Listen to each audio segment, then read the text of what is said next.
السلام ورحمۃ اللہ۔ الحمد للہ رب العالمین والعاقبۃ للمتقین والصلاة والسلام علی سید المرسلین، اما بعد فاعوذ باللہ من الشیطان الرجیم، بسم اللہ الرحمن الرحیم۔ رضی اللہ عنہم ورضوا عنہ، صدق اللہ مولانا العظیم وصدق رسولہ النبی الامین المتین المبین الکریم۔ ان اللہ وملائکتہ یصلون علی النبی یا ایھا الذین آمنوا صلوا علیہ وسلموا تسلیما۔ اللهم رب محمد صلی اللہ علیہ وسلم، نحن عباد محمد صلی اللہ علیہ وسلم، وعلی نبیہ وصحبہ ابد الدہور وکرما۔ جس آیت پاک کی تلاوت کی، مولا تعالیٰ اس کے حوالے سے حق پیغام آپ تک پہنچانے کی توفیق عطا فرمائے۔ تقریر ہوگی ہماری، اس میں پہلے حصے میں حضرت امیر معاویہ رضی اللہ تعالی عنہ کے خاندان کا ذکر کریں گے۔ تقریر کے دوسرے حصے میں حضرت امیر معاویہ رضی اللہ تعالی عنہ کے ماں باپ کا ذکر کریں گے، اور تقریر کا جو تیسرا حصہ ہوگا اس میں حضرت امیر معاویہ رضی اللہ تعالی عنہ کے حوالے سے کچھ باتیں انشاءاللہ۔ اللہ تعالیٰ نے قرآن شریف میں فرمایا رضی اللہ عنہم ورضوا عنہ، کہ اللہ ان سے راضی ہے اور وہ اللہ سے راضی ہے۔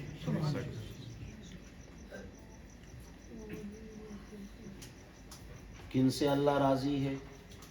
کون اللہ سے راضی ہے؟ تو صحابہ اکرام رضوان اللہ تعالی علیہم اجمعین۔ صحابی کسے کہتے ہیں؟ صحابی اسے کہتے ہیں جس نے ایمان کی حالت میں رسول اللہ صلی اللہ علیہ وسلم کو دیکھا ہو اور ایمان کی ہی حالت میں ان کا وصال ہوا ہو، اسے صحابی کہتے ہیں۔ اب بڑے سے بڑا ولی، بڑے سے بڑا کتب، بڑے سے بڑا ابدال کسی ادنا صحابی کے برابر نہیں پہنچ سکتا ہے۔ اب آپ اندازہ لگاؤ کہ اگر کوئی ایمان کی حالت میں سرکار کو دیکھ لے، مقام صحابیت کو حاصل کر لے، دنیا اس کی طرح نہیں ہو سکتی ہے، تو بتاؤ کوئی سرکار کی طرح کیسے ہو سکتا ہے؟ ہمارے آقا صلی اللہ علیہ وسلم کی طرح کوئی نہیں ہو سکتا۔ تو یہ صحابی کے بارے میں پتہ چل گیا صحابی کون ہوتا ہے۔ اور کئی احادیث میں، قرآن شریف کی کئی آیتوں میں اللہ نے صحابہ کا ذکر کیا، رسول اللہ نے صحابہ کا ذکر کیا۔ تو صحابہ کا ذکر کرنا یہ اللہ کا بھی طریقہ ہے اور یہ رسول اللہ کا بھی طریقہ ہے۔ حضرت امیر معاویہ رضی اللہ تعالیٰ عنہ کا جو خاندان، ہم اس خاندان کو دیکھیں۔ تاریخ طبری میں ہے کہ عبد مناف کے یہاں دو بیٹے پیدا ہوئے،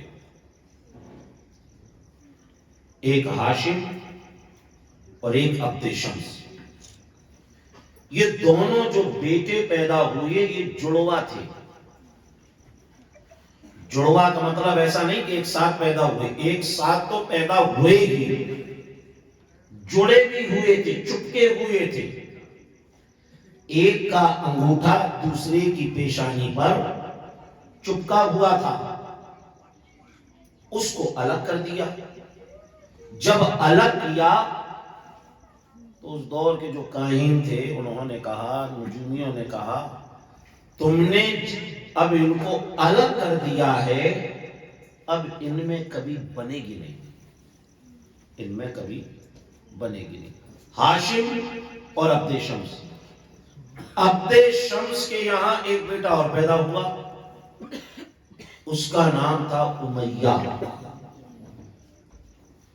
اب عرب میں دو خاندان بڑے مشہور ہوئے، ایک خاندان جسے بنو ہاشم کہا جاتا ہے اور دوسرا خاندان اسے بنو امیہ کہا جاتا ہے۔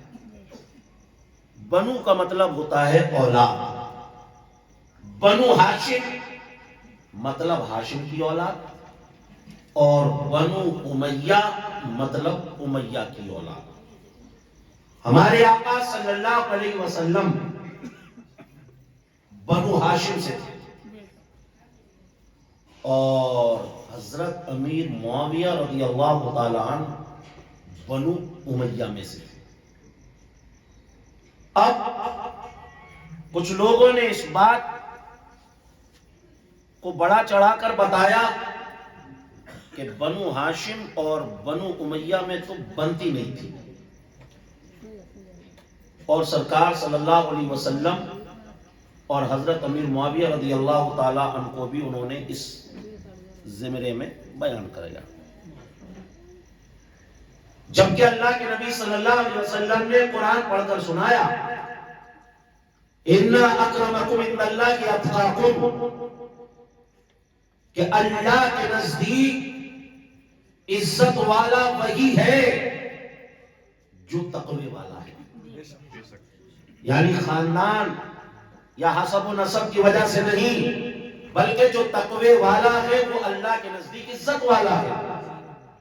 اور تمہارا یہ کہنا کہ رسول اللہ صلی اللہ علیہ وسلم کا بنو امیہ سے معاملہ تھا، تو دیکھیے اگر سرکار کا بنو امیہ سے کچھ معاملہ تھا تو سرکار اپنی بیٹی بنو امیہ میں نہیں دیتے۔ اگر جیسے ہمارا کسی سے معاملہ ہے خاندانی اعتبار سے تو بتائیے ہم اپنی بیٹی اس خاندان میں دیں گے؟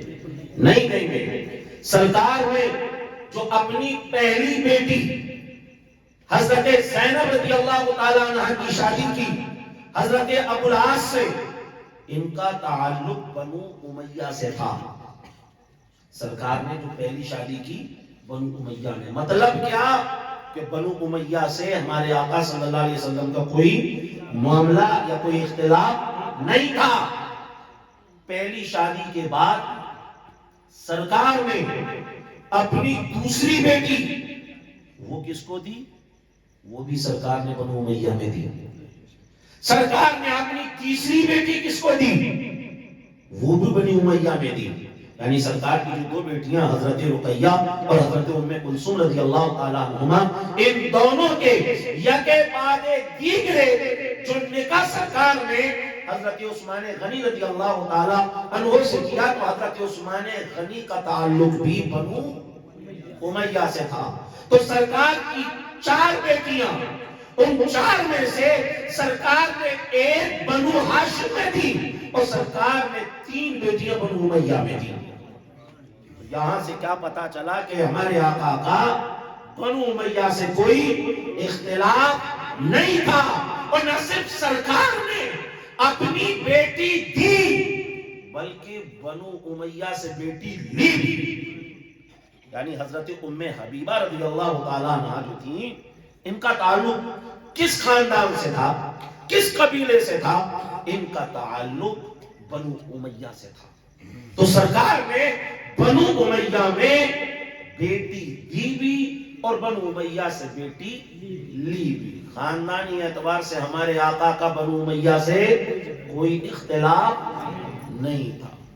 بات اتنی سمجھ میں آئی؟ کلیئر ہوئی؟ آگے چلیں۔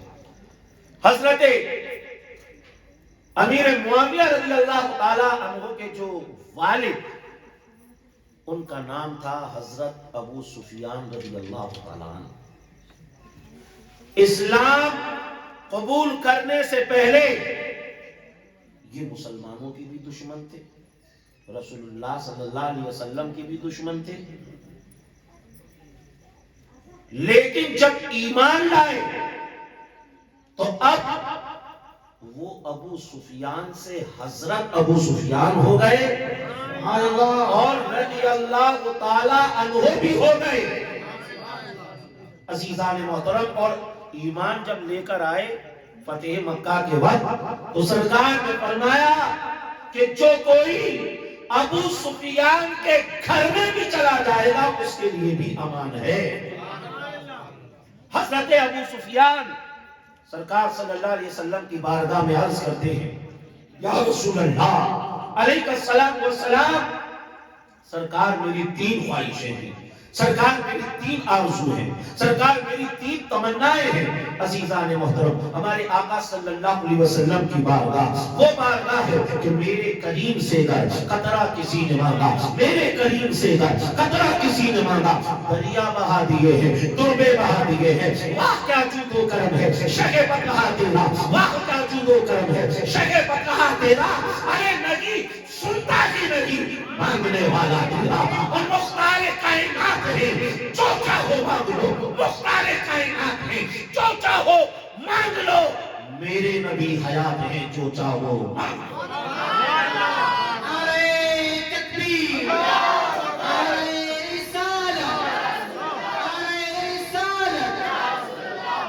کہتے ہیں سرکار میری 3 خواہشیں، میری 3 آرزویں ہیں، میری 3 تمنائیں ہیں۔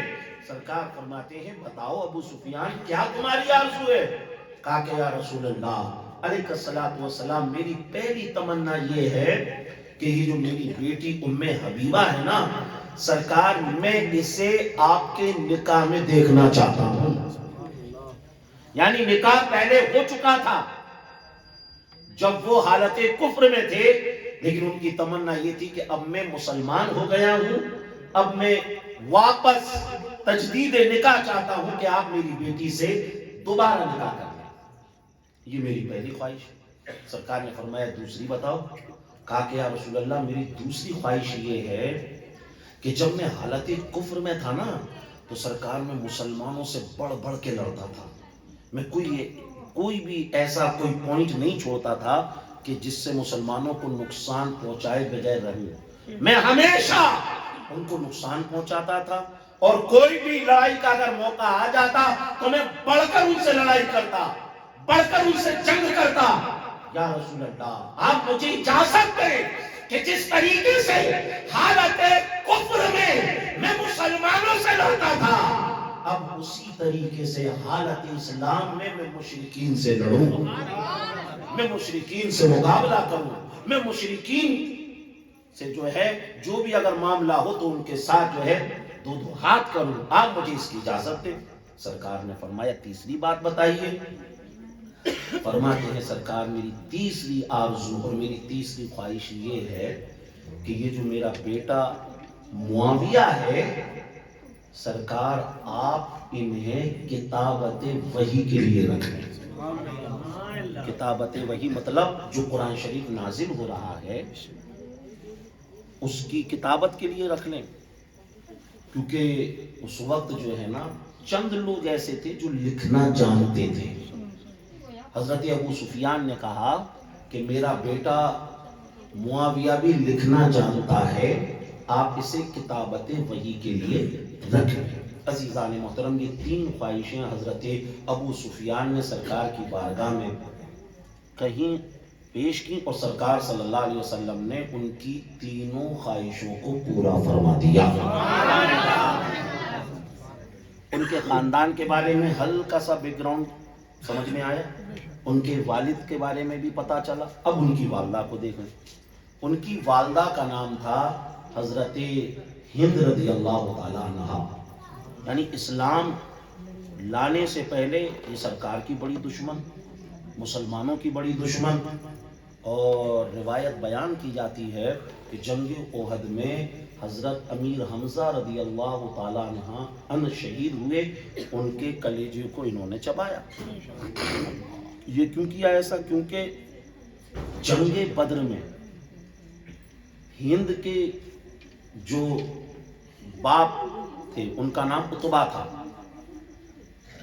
حضرت امیر حمزہ رضی اللہ تعالیٰ عنہ نے عتبہ کو جنگ بدر میں قتل کیا، تو ہند نے اسی وقت سے حضرت امیر حمزہ رضی اللہ تعالیٰ عنہ کے لیے دشمنی دل میں رکھ لی، اور اس کے بعد جو ہے کسی طریقے سے ان کو شہید کروایا جنگ احد میں، اور ان کے کلیجوں کو چبایا۔ حضرت ہند رضی اللہ تعالیٰ عنہ سرکار کی بارگاہ میں عرض کرتی ہیں یا رسول اللہ علیہ الصلوۃ والسلام، جب تک میں مسلمان نہیں تھی سرکار مجھے آپ کا چہرہ بڑا بیکار لگتا تھا، بڑا برا لگتا تھا، سرکار میں آپ سے نفرت کرتی تھی، مگر یا رسول اللہ علیہ الصلوۃ والسلام میں نے جب سے اسلام کو قبول کیا ہے سرکار پوری دنیا میں اگر کوئی چہرہ مجھے اچھا لگتا ہے تو وہ آپ کا چہرہ ہے۔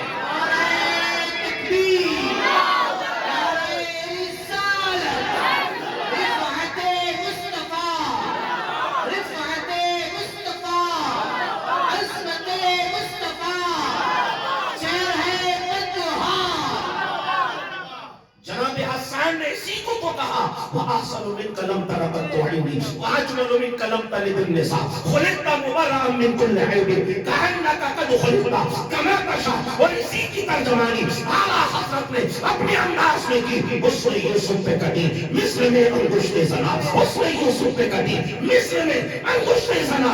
سر کٹاتے ہیں تیرے نام پہ مردان عرب، سر کٹاتے ہیں تیرے نام پہ مردان عرب۔ اور اعلیٰ حضرت نے کہا یہی بول صدرہ والی چمنے جہاں کے تھالے، یہی بول صدرہ والی چمنے جہاں کے تھالے، سبھی میں نے چاند ڈالے تیری پائے کا نہ پایا، تجھے ایک نیت بنایا، تجھے حمد ہے خدایا، تجھے حمد ہے خدایا۔ عزیزان محترم، حضرت ہند رضی اللہ تعالیٰ عنہ ایمان لانے کے بعد حضرت بھی ہوئیں اور رضی اللہ تعالیٰ عنہ بھی ہوئیں۔ جس طریقے سے حضرت فاروق اعظم رضی اللہ تعالیٰ عنہ اسلام قبول کرنے سے پہلے مسلمانوں کے اور حضور کے دشمن، لیکن اسلام قبول کرنے کے بعد اب تو کوئی ان کو دشمن رسول یا دشمن اسلام نہیں کہہ سکتا ہے اور نہ ہی کسی کو کہنے کی اجازت ہے۔ تو جب ان کے لیے اجازت نہیں تو وہی معاملہ حضرت ابو سفیان کے لیے بھی ہے کہ حضرت ابو سفیان دشمن رسول تھے لیکن اسلام قبول کرنے کے بعد سمجھ لیجئے سرکار کے صحابی ہو گئے، اور حضرت ہند رضی اللہ تعالیٰ عنہ وہ بھی صحابیہ ہو گئی۔ تو یہ ان کے ماں باپ کے تعلق سے ہمیں پتہ چل گیا۔ اب حضرت امیر معاویہ رضی اللہ تعالیٰ عنہ، سرسری طور پر اس لیے بتا رہا ہوں تاکہ آپ کو یاد رہ جائے۔ حضرت امیر معاویہ رضی اللہ تعالیٰ عنہ کب پیدا ہوئے؟ اعلان نبوت سے 5 سال پہلے حضرت امیر معاویہ رضی اللہ تعالیٰ عنہ پیدا ہوئے، نام رکھا معاویہ۔ اب لوگ جو ہے اس نام پر بھی کافی الٹا سیدھا بیان کرتے ہیں، کافی الٹا سیدھا بولتے ہیں، کہتے ہیں معاذ اللہ، پتہ نہیں کہاں سے وہ میننگ لے کر آتے ہیں، اور کہتے ہیں کہ جو ہے معاویہ کا مطلب ہوتا ہے کتے کا بھونکنا، ٹھیک ہے نہیں؟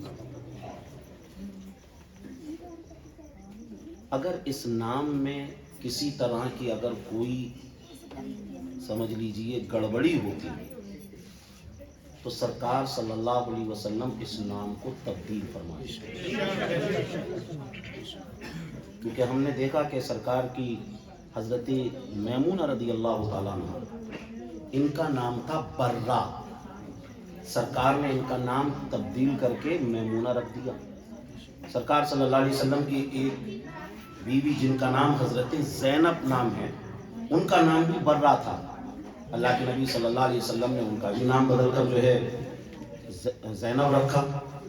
اور حضرت ابو ہریرہ رضی اللہ تعالیٰ عنہ کا جو نام ہم بار بار ابو ہریرہ سنتے ہیں، پہلے ان کا نام عبد شمس تھا، ان کا بھی نام جو ہے بدل کر جو ہے عبد الرحمن، اور پھر اس کے بعد سرکار نے ایک مرتبہ ان کو محبت سے فرما دیا تھا یا ابا ہریرہ، اے بلی والے۔ جب سرکار نے اتنا کہا تو انہوں نے سمجھ لیجئے اپنا نام ہی ابو ہریرہ رکھ لیا، اور لوگ ان کو ان کے اصلی نام سے تو کم جانتے ہیں مگر اس نام سے زیادہ جانتے ہیں جس نام سے سرکار صلی اللہ علیہ وسلم نے انہیں پکارا۔ یہاں سے کیا پتا چلا؟ اگر ان کے نام میں کسی طرح کی کوئی گڑبڑی ہوتی یا کسی طرح کی کوئی کمی ہوتی تو اللہ کے نبی صلی اللہ علیہ وسلم اس نام کو تبدیل فرما دیتے. اور آئیے صرف حضرت امیر معاویہ رضی اللہ تعالیٰ عنہ کا ہی نام معاویہ نہیں بلکہ حضرت بدر الدین عینی علیہ رحمۃ اللہ اپنی کتاب عمدۃ القاری فی شرح بخاری کے اندر اس بات کو بیان فرماتے ہیں کہ اللہ کے نبی صلی اللہ تعالیٰ علیہ وسلم کے اصحاب میں سے 20 سے زیادہ صحابہ کے نام معاویہ تھے. 20 سے زیادہ صحابہ کے نام معاویہ تھے. عزیزان محترم، اور لسان العرب میں ہے معاویہ کا معنی یہ بتایا. معاویہ اس ستارے کو کہتے ہیں صبح کے وقت جب یہ ستارہ طلوع ہوتا ہے تو کتے بھونکنا شروع کر دیتے ہیں. کتے بھونکنا شروع کر دیتے ہیں. معاویہ اس ستارے کو کہتے ہیں. عزیزان محترم، یہاں سے کیا پتا چلا، کیا معلوم ہوا؟ جہاں کہیں حضرت امیر معاویہ کی شان کو بیان کیا جائے، اب اگر کتے بھونکنے لگ جائیں تو اس میں کیا تعجب کی بات ہے، اس میں کیا پریشانی کی بات ہے؟ ارے ان کا تو نام ہی وہ ہے کہ یہ وہ ستارہ ہے جب طلوع ہوتا ہے تو کتے بھونکنا شروع کر دیتے ہیں. ویسے تو سرکار کے تمام صحابہ ستارہ، حضور نے فرمایا اصحابی کا نجوم بعینہم اقتدیتم، میرے تمام صحابہ ستاروں کی مانند ہے. جس کی بھی پیروی کرو گے اللہ تمہیں ہدایت عطا فرما دے گا، اللہ تمہیں جو ہے ہدایت عطا کر دے گا. عزیزان محترم، تمام کے تمام صحابہ ستارہ اور حضرت امیر معاویہ رضی اللہ تعالیٰ عنہ کے نام کا معنی ہی ستارہ. اسی لیے تو کہا گیا اہل سنت کا ہے بیڑا پار اصحاب حضور، اہل سنت کا ہے بیڑا پار اصحاب حضور. نجم ہے اور ناو ہے حضرت رسول اللہ.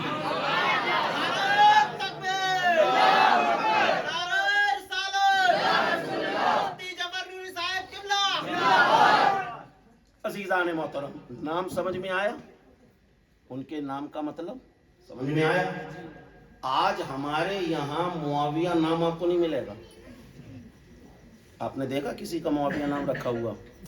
پپو رکھ لیں گے، گڈو رکھ لیں گے، چنو رکھ لیں گے، منو رکھ لیں گے، لیکن بتائیے معاویہ نہیں رکھتا ہے. کیونکہ لوگوں کو ان کی عظمت و فضیلت کے بارے میں پتہ ہی نہیں ہے. ان کی عظمت و فضیلت کے بارے میں پتہ ہوگا تب رکھیں گے نا. اس لیے جو ہے یہ نام برکت والا نام ہے، صحابی کا نام ہے، تو اس کو رکھیں. تو حضرت امیر معاویہ رضی اللہ تعالیٰ عنہ اعلان نبوت سے 5 سال پہلے پیدا ہوئے، اور اس کے بعد پھر سمجھ لیجئے ان کی زندگی کے حالات کتابوں میں نہیں ہوتے. پھر آپ نے جو ہے اسلام کو قبول کیا. آپ نے صلح حدیبیہ کے موقع پر اسلام قبول کیا، لیکن آپ نے اپنے اسلام کا اظہار فتح مکہ کے وقت کیا. اور جب آپ نے اسلام قبول کیا 17-18 سال آپ کی عمر، 17-18 سال آپ کی عمر. کتابوں میں ایسا بھی نہیں ملتا ہے کہ انہوں نے مسلمانوں کے ساتھ کچھ جو ہے زیادتی کی ہو یا مسلمانوں کو ستایا ہو، ایسا بھی کتابوں میں کہیں درج نہیں ہے. تو حضرت امیر معاویہ رضی اللہ تعالی عنہ کے نام کے بارے میں آپ کو پتا چلا. اب ہمارے آقا صلی اللہ علیہ وسلم سے حضرت امیر معاویہ کا کیا تعلق تھا؟ پہلا تعلق تو یہی تھا کہ آپ صحابی رسول، اور دوسرا ہمارے آقا سے رشتہ کیا تھا؟ تو 2 رشتے تھے. ایک رشتے سے حضرت امیر معاویہ رضی اللہ تعالیٰ عنہ ہمارے آقا صلی اللہ علیہ وسلم کے ساڑو ہوتے تھے، کیونکہ حضرت ام سلمہ رضی اللہ تعالیٰ عنہ کی بہن حضرت امیر معاویہ رضی اللہ تعالیٰ عنہ کے نکاح میں تھے. ایک رشتہ تو یہ. دوسرا رشتہ حضرت ام حبیبہ رضی اللہ تعالی عنہا کے آپ بھائی تھے، اس لیے ہمارے آقا صلی اللہ علیہ وسلم کے سالے صاحب بھی، تو ہمارے آقا صلی اللہ علیہ وسلم سے رشتے کے اعتبار سے دیکھا جائے تو دو بڑے مضبوط رشتے، اور اللہ کے نبی صلی اللہ علیہ وسلم حضرت امیر معاویہ رضی اللہ تعالیٰ عنہ سے کیسی محبت کرتے ابن عساکر نے لکھا کہ ایک مرتبہ اللہ کے نبی صلی اللہ علیہ وسلم تشریف لائے اور حضرت امیر معاویہ رضی اللہ تعالیٰ عنہ چارپائی پر سو رہے تھے۔ آقا کریم صلی اللہ علیہ وسلم نے حضرت ام حبیبہ رضی اللہ تعالیٰ عنہ سے فرمایا، اے ام حبیبہ یہ کون سو رہے ہیں؟ حضرت ام حبیبہ کہتی ہیں، یا رسول اللہ میرے بھائی معاویہ آرام کر رہے ہیں، معاویہ سو رہے ہیں۔ آقا نے ارشاد فرمایا، اے ام حبیبہ کیا تم معاویہ سے محبت کرتی ہو؟ حضرت ام حبیبہ نے کہا، یا رسول اللہ علیہ الصلوۃ والسلام ہر بہن اپنے بھائی سے محبت کرتی ہے، میرے بھائی ہیں میں ان سے محبت کرتی ہوں، میں ان سے پیار کرتی ہوں۔ اللہ کے نبی صلی اللہ علیہ وسلم نے ارشاد فرمایا، اے ام حبیبہ معاویہ وہ ہیں ان سے نہ صرف تم محبت کرتی ہو، ان سے تو میں بھی محبت کرتا ہوں۔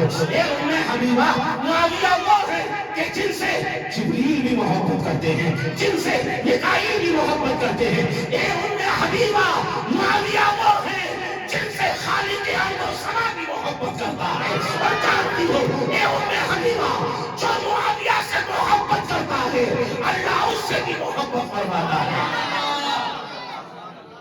یہ شان حضرت امیر معاویہ رضی اللہ تعالیٰ عنہ کی۔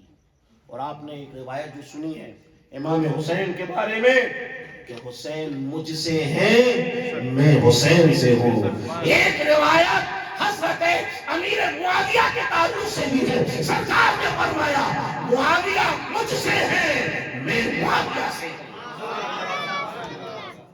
یہ شان حضرت امیر معاویہ کی، یہ مقام حضرت امیر معاویہ کا، یہ عزتیں حضرت امیر معاویہ کی۔ عزیزان محترم حضرت امیر معاویہ رضی اللہ تعالیٰ عنہ کے تعلق سے سرکار نے فرمایا، صحابہ اکرام موجود تھے، اللہ کے نبی نے فرمایا کہ میرے پیارے صحابہ دیکھنا اب جو آئے گا نا وہ جنتی ہوگا۔ سارے کے سارے صحابہ دیکھنے لگے کس کی مقدر کا ستارہ چمکنے والا ہے اور کسے جنت کا مزدہ ملنے والا ہے۔ سارے کے سارے صحابہ دیکھ رہے تھے، عزیزان محترم حضرت امیر معاویہ رضی اللہ تعالیٰ عنہ تشریف لائے۔ شان حضرت امیر معاویہ کی، یہ مرتبہ حضرت امیر معاویہ رضی اللہ تعالیٰ عنہ کا۔ اور ایک مرتبہ اللہ کے نبی صلی اللہ علیہ وسلم نے فرمایا، ابن عساکر میں یہ ہے، حضرت علی سے فرمایا، اے علی، اور حضرت معاویہ رضی اللہ تعالیٰ عنہ دونوں سے فرمایا کہ اللہ تعالیٰ تم کو آزمائش میں ڈالے گا اور آزمائے گا، حضرت علی کے تعلق سے۔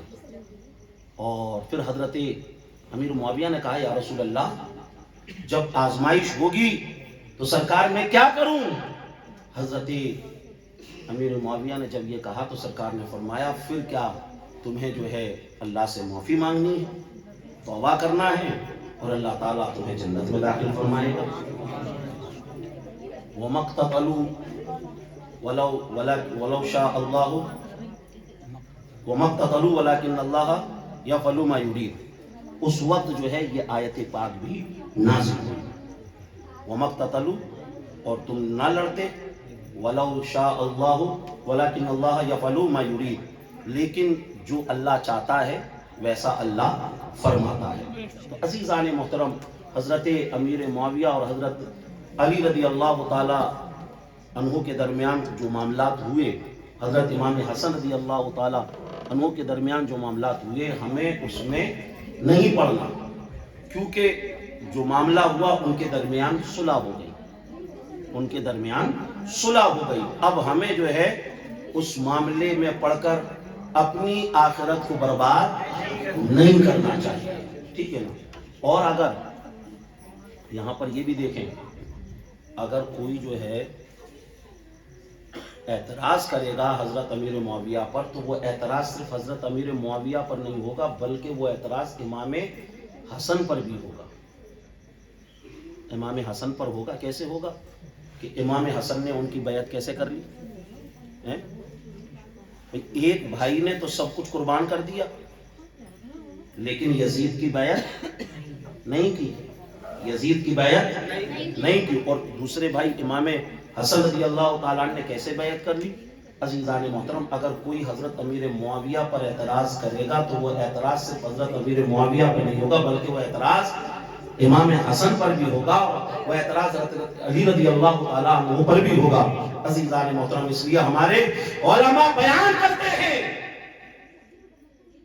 کہ علی کے جس بیٹے نے معاویہ سے صلح کی، ہم اس کے ساتھ جنگ نہیں کر سکتے، اور علی کے جس بیٹے نے یزید سے جنگ کی، ہم اس یزید کے ساتھ کبھی صلح نہیں کر سکتے، ہم اس کے ساتھ کبھی صلح نہیں کر سکتے۔ عزیزان محترم، حضرت امیر معاویہ رضی اللہ تعالیٰ عنہ کی احادیث میں بڑی فضیلتیں بیان کی گئی، بڑی فضیلتیں بیان کی گئی۔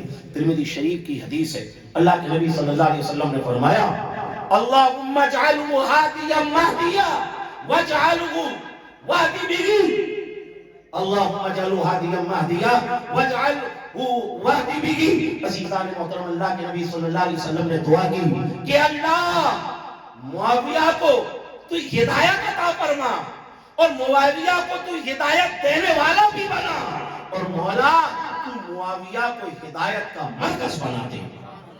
یہ اللہ کے نبی صلی اللہ علیہ وسلم نے دعا کی، اللہم اجعلہ ہادیا مہدیا واجعلہ واہدی بہ، یہ سرکار نے دعا فرمائی۔ اور اللہ کے نبی صلی اللہ علیہ وسلم نے ایک مرتبہ کیا دعا کی؟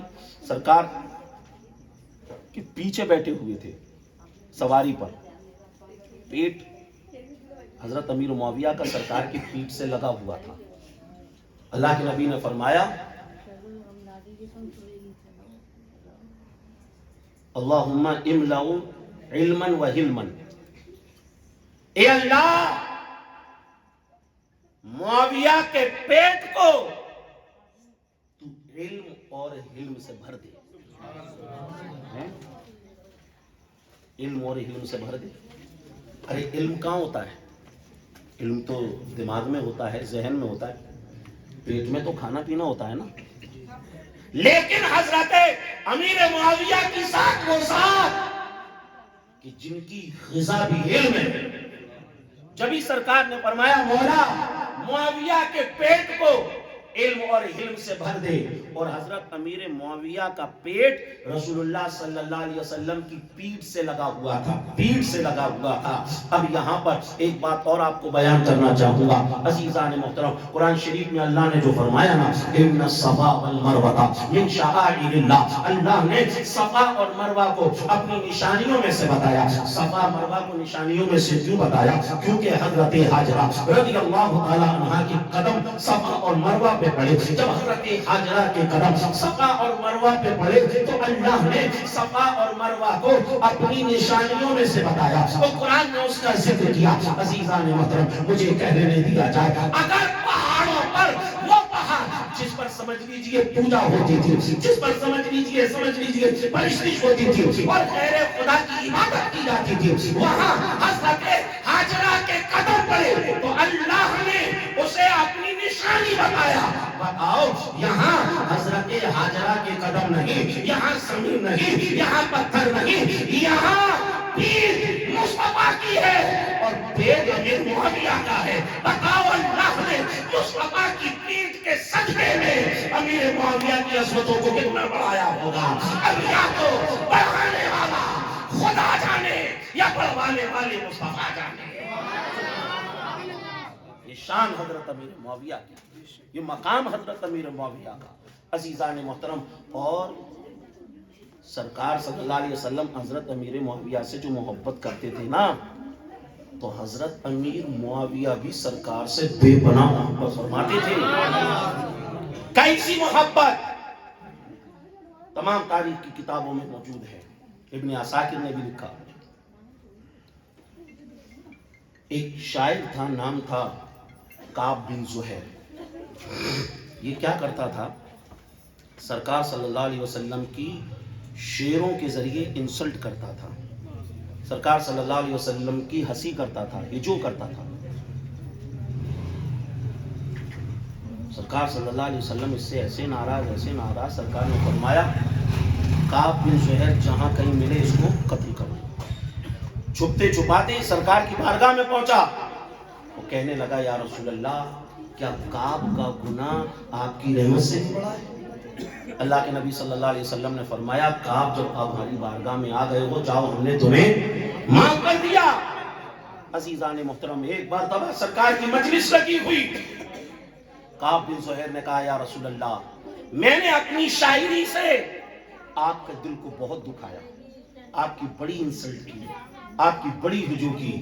سرکار آپ مجھے اجازت دیں کہ اسی شاعری سے میں آپ کی ایک نعت کہہ سکوں، آپ کی تعریف کو توصیف کر سکوں. یا رسول اللہ اگر میں نے آپ کی شان میں نعت کے اشعار لکھ دیے تو ہو سکتا ہے میرا ضمیر مجھے معاف کر دے، میرا ضمیر مجھے ملامت نہ کرے. عزیزان محترم حضرت نبی کریم صلی اللہ علیہ وسلم نے کعب بن زہیر کو اجازت دے دی پڑھو ہماری شان میں نعت. عزیزان محترم اب کعب بن زہیر نے جب سرکار کی شان میں نعت پڑھی ہے نا تو اللہ کے نبی صلی اللہ علیہ وسلم نے اپنی چادر شریف کعب بن زہیر کو دے دی. کعب بن زہیر کو دے دی. عزیزان محترم یہ جو آپ نذرانہ دیتے ہیں نا نعت پڑھنے والوں کو یہ بھی سرکار صلی اللہ علیہ وسلم کی سنت مبارکہ ہے. حضرت امیر معاویہ نے اس چادر کو دیکھ لیا اور اس کے بعد میں کہا کعب وہ جو چادر رسول اللہ صلی اللہ علیہ وسلم نے تمہیں انعام کے طور پہ دی آپ مجھ سے 10,000 درہم لے لو اور سرکار کی وہ چادر شریف مجھے دے دو، وہ چادر شریف مجھے دے دو. کعب بن زہیر نے کہا نہیں یہ سرکار کی بارگاہ سے مجھے تحفہ ملا ہے، یہ سرکار صلی اللہ علیہ وسلم نے مجھے دیا ہے، اب میں اسے تمہیں کسی قیمت میں نہیں دے سکتا. 10,000 درہم کیا چیز ہے عزیزان محترم. لیکن حضرت امیر معاویہ رضی اللہ تعالی عنہ کی نظروں میں وہ چادر چڑھ چکی تھی. عزیزان محترم پھر جب حضرت کعب بن زہیر رضی اللہ تعالی عنہ کا وصال ہوا اور وہ چادر ان کے وارثوں کے پاس پہنچی تب کیا ہوا، تب جو ہے حضرت امیر معاویہ رضی اللہ تعالیٰ نے 20,000 درہم دے کر اس چادر کو حاصل کیا. 20,000 درہم دے کر اس چادر کو حاصل کیا. یہاں سے آپ اندازہ لگائیں کہ سرکار صلی اللہ علیہ وسلم سے حضرت امیر معاویہ کو کیسی محبت. 20,000 درہم دے کر اس چادر کو لیا. عزیزان محترم اللہ کے نبی صلی اللہ علیہ وسلم نے اس کا صلہ بھی ان کو عطا فرما دیا. آقا کریم صلی اللہ علیہ وسلم نے فرمایا حضرت ام حبیبہ سے کہا اے ام حبیبہ جانتی ہو اللہ تعالیٰ تمہارے بھائی معاویہ کو کیسا مقام عطا فرمائے گا، کیسی شان عطا فرمائے گا. اے ام حبیبہ حدیث کا مفہوم ہے سرکار صلی اللہ علیہ وسلم نے فرمایا اے ام حبیبہ جب قیامت کا بازار ہوگا، خدا کا دربار ہوگا، نفسی نفسی کا عالم ہوگا، جب لوگ اپنی قبروں سے اٹھیں گے ہر ایک برہنہ ہوگا، کسی کے جسم پر لباس نہ ہوگا. اللہ تعالیٰ اس دن تمہارے بھائی معاویہ کو نور کی چادر عطا فرمائے گا.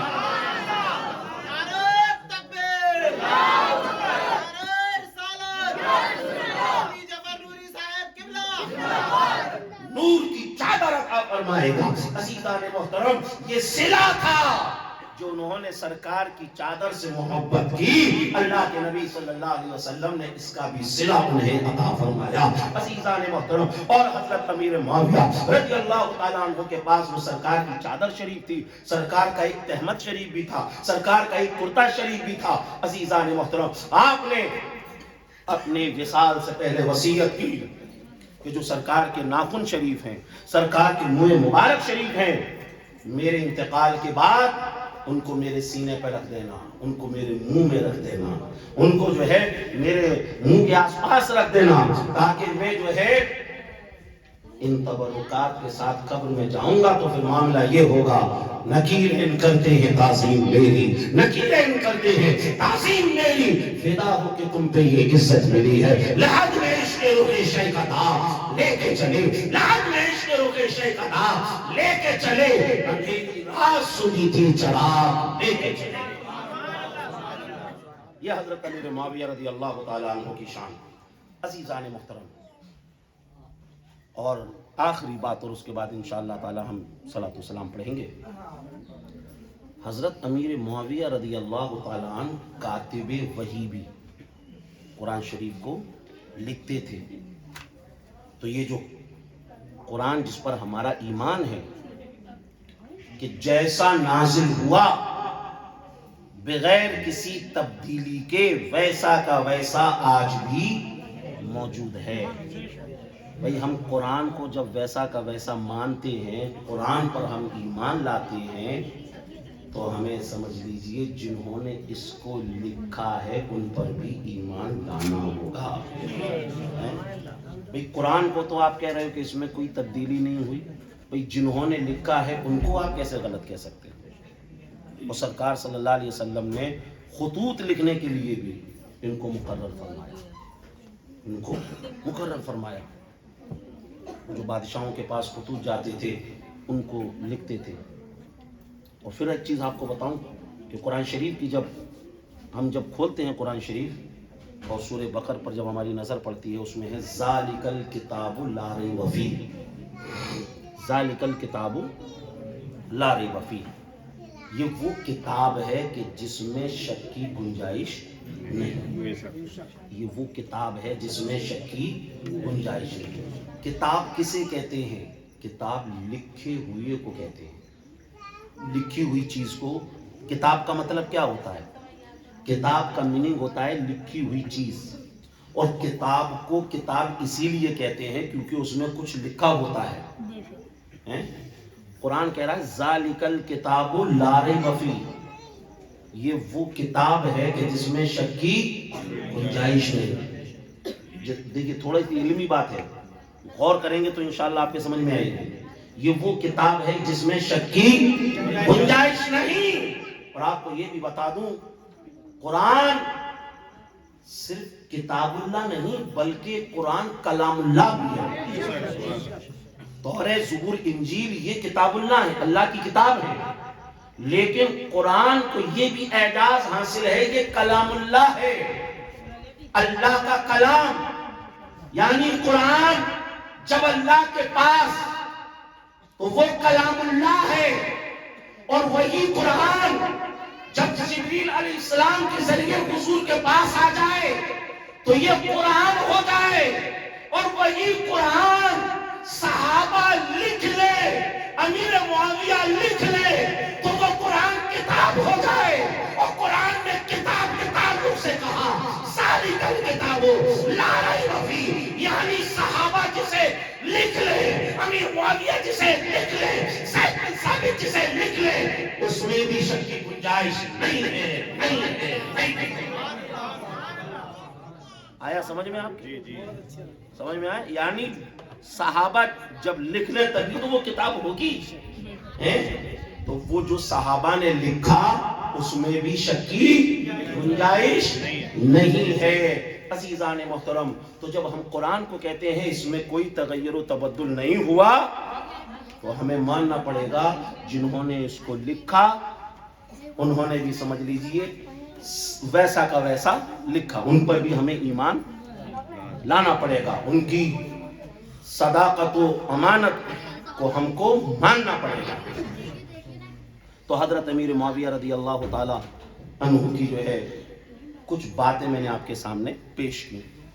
کئی حدیثیں بھی جو ہے آپ سے مروی ہیں. آپ نے تقریباً 19 سال تک آپ نے حکومت کی، 163 کے آس پاس آپ سے حدیثیں مروی ہیں. اور آپ کا وصال کب ہوا آپ کا وصال؟ سو گئے کیا؟ ارے وصال کب ہوا؟ ارے ٹکیے تو کھاتے ہو خوب. کب ہوا ان کا وصال؟ 22 رجب. کب ہوا؟ ٹکیے کھاتے رہے بس. اتنی ٹکیے کھائے کہ حضرت امیر معاویہ بھی بھول گئے. تو بھائی 22 رجب کو جو ہے جو فاتحہ ہم دلاتے ہیں، ٹھیک ہے نا، اس میں حضرت امام جعفر صادق رضی اللہ تعالیٰ عنہ کا بھی ہم نام لیتے ہیں. ان کا وصال 15 رجب کو ہے. اور حضرت امیر معاویہ رضی اللہ تعالیٰ عنہ کا جو وصال ہے وہ 22 رجب 60 ہجری میں آپ نے وصال فرمایا۔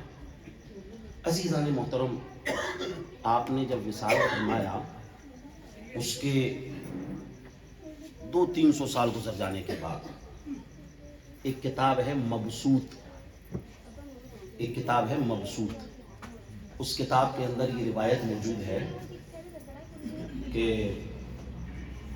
محمد فضل القماری نام سے بہت بڑے مولانا، بہت بڑے امام تھے، انہوں نے خواب دیکھا۔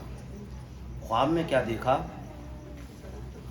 کہ ان کے منہ سے بڑے بڑے بال نکل رہے ہیں جو گھٹنوں تک لٹک رہے ہیں، اور ان کے منہ سے سمجھ لیجیے ایک طریقے سے بڑی بدبو آ رہی ہے، کچھ اور جو ہے پیپ وغیرہ سی نکل رہی ہے۔ جب انہوں نے اس طریقے کا خواب دیکھا تو وہ بڑے پریشان ہوئے، اور اس کے بعد جو ہے جو خواب کی تعبیر کا علم جانتے تھے ان کے پاس گئے اور ان سے کہا کہ ایسا ایسا میں نے خواب دیکھا ہے، آپ اس کی تعبیر بتائیں۔ کہا کہ آپ کی خواب کی تعبیر یہ ہے، آپ کہیں کسی صحابی رسول کی گستاخی یا ان کے تعلق سے بدگمانی کا تو شکار نہیں ہے۔ اگر آپ بدگمانی کا شکار ہیں تو یہ آپ کے خواب کی تعبیر ہے، اور اگر آپ چاہتے ہو کہ آپ کو اس سے نجات ملے تو اس کا طریقہ یہ ہے کہ فوراً آپ توبہ کر لیجئے۔ اس کے بعد جو ہے انہوں نے فوراً توبہ کی۔ تو یہاں سے ہمیں جو ہے پتہ چلا حضرت امیر معاویہ رضی اللہ تعالیٰ عنہ کی شان۔ اور آخری بات کہہ کے میں جو ہے بات مکمل کر لوں گا، اور یہ ہم سب کے لیے ہے کہ حضرت امیر معاویہ عاشق رسول، صحابی رسول، اور وہیں سمجھ لیجئے کس طریقے سے آپ نمازوں کا اہتمام کرتے ہیں۔ امام مولانا جلال الدین رومی نے اس کو اپنی مثنوی کے اندر بیان کیا ہے کہ ایک مرتبہ فجر کی نماز کے وقت، یعنی آپ کی جماعت چھوٹنے والی تھی، ایسا لگ رہا تھا، تو شیطان آیا اور شیطان آپ کو اٹھا کر کہنے لگا اٹھ جاؤ نماز پڑھنے۔ حضرت امیر معاویہ اٹھے اور انہوں نے اس کو دیکھا، کہا کہ تو کون، اور اس کو پکڑ لیا، کہا کہ تو کون، اور جو ہے یہاں پر مجھے کیسے اٹھا رہا ہے؟ تو پہلے تو وہ ادھر ادھر کی باتیں کرتا رہا، کہا کہ چھوڑوں گا نہیں، تو ہے کون بتا؟ تو کہنے لگا کہ حضرت میں ابلیس ہوں، شیطان ہوں۔ کہا کہ تو شیطان؟ اس شیطان کا کام تو بیگانہ ہے، ان الشیطان یجری فی الانسان کمجری الدم، تو تو جو ہے رگوں میں خون کی طرح دوڑتا ہے، ان الشیطان للانسان عدو مبین، تو انسان کا کھلا ہوا دشمن ہے، تو بہکاتا ہے، اور تو نماز کے لیے، جماعت کے لیے مجھے اٹھا رہا ہے۔ تو کہنے لگا کہ وہ بات دراصل ایسی ہے، اگر آپ کی جماعت چھوٹ جاتی تو آپ اتنی نمازیں پڑھتے، اتنی نمازیں پڑھتے اور اتنا رو رو کے اللہ سے دعا کرتے کہ اللہ تعالیٰ آپ کو اتنا ثواب دیتا، اتنا ثواب دیتا جس کی کوئی حد نہیں۔ میں نے سوچا کہیں وہ زیادہ ثواب آپ کو نہ مل جائے، اس لیے میں نے سوچا کہ جو ہے آپ کو اٹھا دوں آ کر۔ تو آپ اندازہ لگائیے کہ آپ نمازوں کے اس طریقے سے پابند بھی تھے۔ تو اس لیے ہر صحابی رسول کی سیرت جو ہے ہمیں سمجھ لیجیے ہدایت دیتی ہے۔ حضور نے فرمایا نا اصحابی کالنجوم بأیہم اقتدیتم اہتدیتم، میرے تمام صحابہ ستاروں کی طرح ہیں، جس کی بھی پیروی کرو گے ہدایت اللہ عطا فرما دے گا۔ ٹھیک ہے نا؟ تو جو ہے جس طریقے سے انہوں نے رسول اللہ سے محبت کی، ہمیں اس طریقے سے محبت کرنا چاہیے۔ جس طریقے سے انہوں نے رسول اللہ صلی اللہ علیہ وسلم کے فرامین کو عملی جامہ پہنایا، ہم کو اسی طریقے سے ان کے فرامین پر عمل کرنا چاہیے، عملی جامہ پہنانا چاہیے۔ اور ساتھ ہی ساتھ بخاری شریف کی حدیث، حضور نے فرمایا لا تسبوا اصحابی، میرے کسی صحابی کو گالی مت دو۔ حضور نے فرمایا میرے کسی صحابی کو گالی مت دو۔ تو ہمیں جو ہے نہ حضرت امیر معاویہ رضی اللہ تعالیٰ نہ اور کوئی صحابی، کسی بھی صحابی کے بارے میں جو ہے ہمیں بولنے کی اجازت نہیں، کیونکہ جب اللہ نے فرما دیا رضی اللہ عنہ ورضوا عنہ، اللہ ان سے راضی ہے، وہ اللہ سے راضی ہے، تو بیچ میں ہم بولنے والے کون ہوتے ہیں؟ ٹھیک ہے نا؟ تو اس لیے اللہ تعالیٰ ہمیں جو ہے